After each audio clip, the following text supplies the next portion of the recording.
Greetings and welcome back to Collecting Smoke. I am Razul Wallace, and today I want to focus on analyzing a rental property. You can look at 100, 1,000. The more properties you look at, the better able and more quickly able you will be to be able to break them down, evaluate them. You'll probably be able to start to just look at them quickly and know if it's even worth putting the effort into the evaluation, further evaluation. But let's get into it. The first thing that you want to figure out to decide if a property is worth investing in is the gross income. The gross income is all of the income coming into that property from all possible revenue sources. So rental units, if it has laundry machines in there, if you rent any of the garages, if you have any commercial space, if any possible income would be considered a part of the gross income. That's, in my opinion, the easiest part. The next is the operating expenses. A lot of times I see other influencers and people showing property evaluations, they leave a lot of numbers out regarding expenses. A lot of times I'll just see them put in the mortgage and subtract the mortgage from the income and say this is how much money we make, but they're missing a big part of the picture. They haven't included, well, let me just go through them. For operating expenses, you gotta make sure you get the taxes, which you can usually find on Zillow or a town site or a county site, depending on the state. You'll have to figure for insurance, property insurance. You have to consider the vacancy rate, because it's not gonna be occupied 100% of the time. You're gonna have tenants moving in and out. You have to calculate for utilities. Whatever utilities you're responsible for, it varies from place to place. You have to consider repairs and maintenance. You have to consider capital expenditures, and if you're using property management or not. I just wanted to give you an overview of the expenses, and then I'm going to go back and get a little bit deeper into each of them. To find your property taxes, like I said before, you can go to Zillow or a town or a county site, and you should be able to find them there. Insurance varies quite a bit from location to location, property size. There's a lot of variables that go into it, but for 2 to 4 units right now, the range can be anywhere from $1,800 to $2,500. So depending on how aggressive or conservative you want to be with your numbers, you can find a range within there. That's what I'm paying right now for my 2 to 4 unit properties. For vacancy, I would allow for 5% of your gross monthly income. And where I get that from is that right now, I think the average tenant lives in a unit for about 30 months. And then if you consider that it's gonna take 1 to 2 months to clean it up, turn it over, and get a new tenant in there, I would say you average at about 5%, 5% vacancy rate. The utilities can vary widely depending on the property. In Connecticut, landlords have to pay water and sewer. So with that, I average about $180 to $200 a month, or approximately $2,000 a year for water and sewer for 3 to 4 units. But when I do have a property where the heat, it's only one furnace, so heat is included in all the units. So in that property, my utilities average closer to $500 a month. So you have to calculate that in your numbers to make sure that it's accounted for. Repairs and maintenance include, a leaking sink. Leaks tend to be the biggest repairs that you have to deal with. Unexpected leaks from outside, inside, plumbing, whatever the case may be.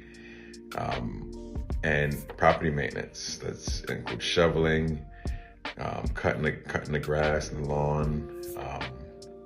So all that would be included in repairs and maintenance.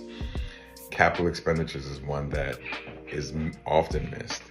Capital expenditures if you, just for example, if you own a house for 30 years, over the course of that 30 years, you're gonna probably have to replace a roof, some furnaces, maybe some siding, some windows, flooring, all the large significant expenses associated with having a home. You have to account for those. If you don't account for them, where is the money going to come from? It's going to come from out of your pocket. But in this case, I included in the numbers as I'm evaluating the properties to be purchased.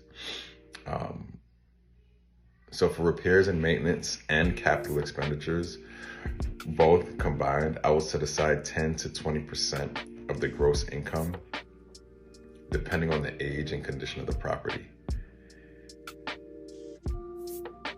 If it's an older property that might have a lot to do soon, I would set aside 20% of the gross income. If it's a newer property, especially if you just put in, did a new roof, did some new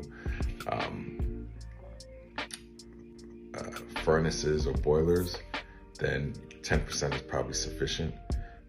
Average property, I might split the difference and go with 15%. So as an example, I'll use a 4-family that I currently own. The gross income is $48,300 a month.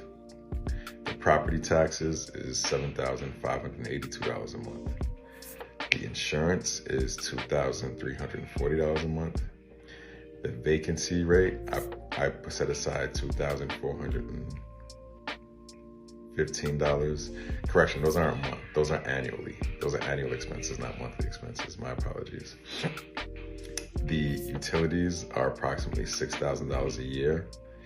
And then I'll set aside about 15% for repairs and maintenance and capital expenditures. So in this case, I use 15%. So I would set aside $7,200 a year for that. That would bring my total operating expenses to $25,563. In this property, the gross income is $48,300.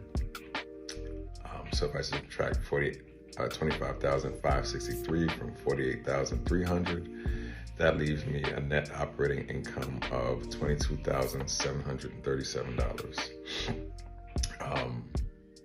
The original investment for this property was $43,000,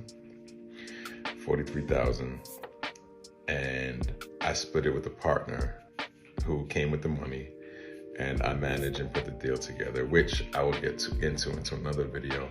For the purpose of this video, I'm focusing on analyzing this property.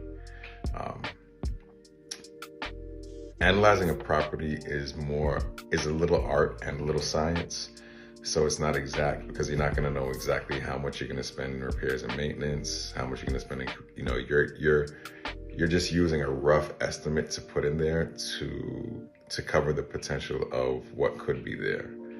It's not exact, but these figures have served me well over time, and I think that they give you a pretty good idea of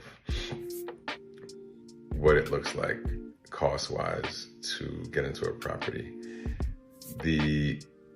So one other number that I forgot to add in here is the debt service.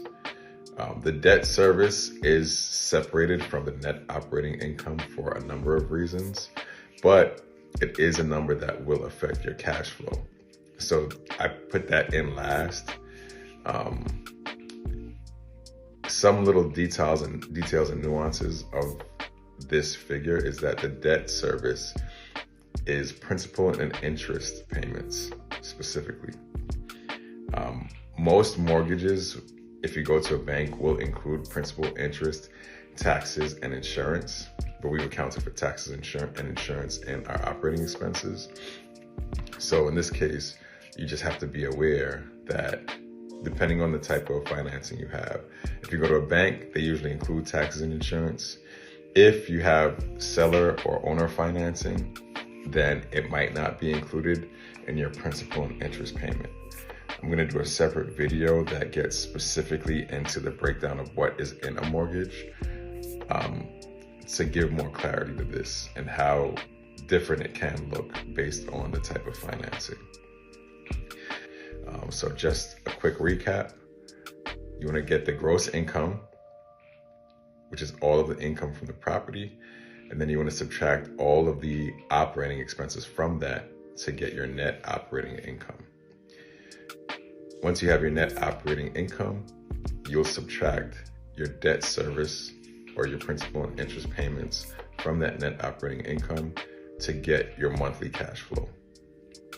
And your operating expenses, again, are taxes, insurance, vacancy, utilities, repairs and maintenance, capital expenditures, and then one that I left out on this property because the property that I use to evaluate, I do the management, but property management will be anywhere from as high as 10%.